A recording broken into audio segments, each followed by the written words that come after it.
Il y a encore quelques mois, ces deux hommes avaient des responsabilités au sein du Front National.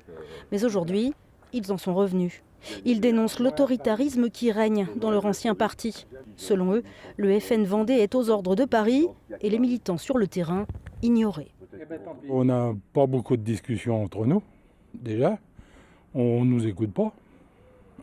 La preuve, parce que, comme je vous dis, j'ai envoyé plein de courriers à Paris, j'ai jamais eu de réponse. Alors un petit peu, tout le monde s'en balance. Il n'y a pas de démocratie. Nous, on a cru qu'il y avait une démocratie. On a été naïfs. Moi, j'étais naïf. J'ai cru qu'il y avait une démocratie, qu'il pouvait y avoir des élections de bureau, etc., comme dans tout parti politique représentant la vie politique française.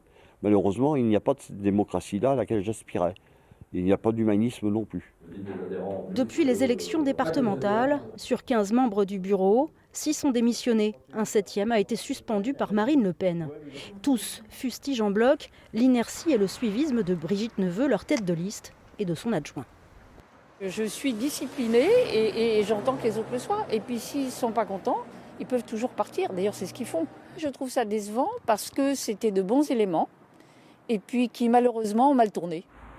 Ces frondeurs affirment que plusieurs dizaines d'adhérents sur les 700 qu'affiche le FN en Vendée n'auraient pas repris leur carte. Eux-mêmes ont décidé de rallier le parti de Nicolas Dupont-Aignan, Debout la France. Eux-mêmes